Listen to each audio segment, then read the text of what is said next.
Hi, welcome to today's Talk of the Town. I'm Sandy Benson.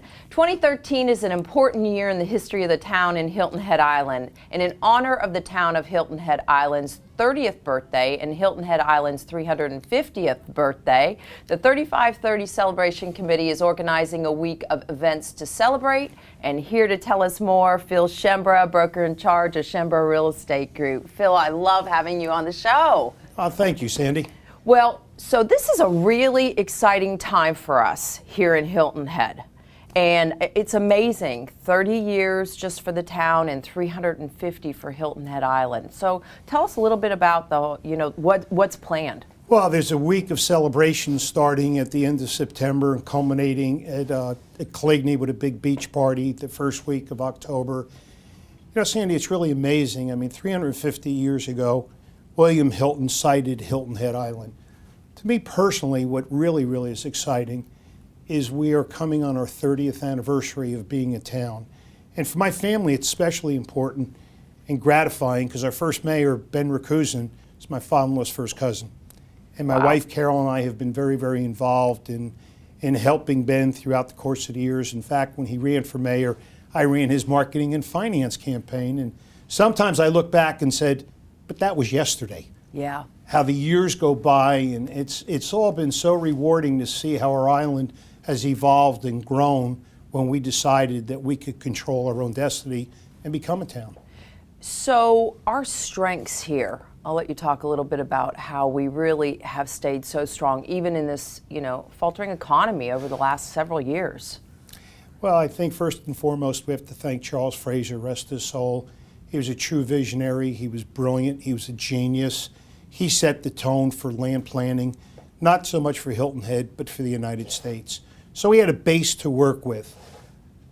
Ben, his first counsel in why we became a town, was to make sure that vision of a world-class oceanfront destination resort community would grow, prosper to the vision that so many people wanted. And I think the most important thing that the first council did, and it's been our stock and trade ever since, is quality over quantity. The land management ordinance, which superseded the development standard ordinance, put restrictions on density. And instead of becoming an unbridled development community, we became a community for people to enjoy, prosper, love, and live in. And we continue, the town, and into Bluffton, Lisa does a great job as well. They continue to think about our growth as a whole community, and how to strengthen us. And it just, it's mind-boggling when you think about it. And so the real estate market really has just, soared over the last about year and a half. Well, it's interesting, Sandy. A couple years ago, Wall Street Journal did an article about blue chip communities, and they named 4 that they felt would come out of this recession strong and in a good position. It was Santa Barbara, it was Aspen, it was the Hamptons, and it was Hilton Head. And what made me smile and think of Ben and our first council and Charles and everybody is Hilton Head, they talked about because of our controlled growth. See, we're a resale community.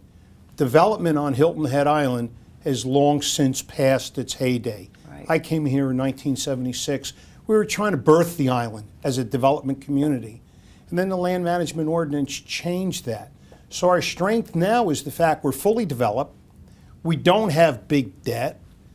We have capital improvement programs that as we speak, there is either in the process or on the books to get going with very shortly $300 million from town and private. Private can be developers, it could be people like you and I, but the amount of money that's being spent on the redevelopment of our community, in a recession no less, is quite impressive. And I think what's happening to us is people throughout the country and the world are looking and saying, this island is doing something special, it's different, it's investing in its future, when most people are just trying to hold on to the past. Yeah, and it's remarkable to think about how many people, the influx of people from all over the world that just come here to visit, and some end up staying. Well, that's a good point. today's vacationer is tomorrow's owner. Yeah, you're right. Think of it that way. Phil, thank you so much for reminding us we live in the most beautiful place in the world. My pleasure. Thank you for having me. And we'll be right back with Talk of the Town.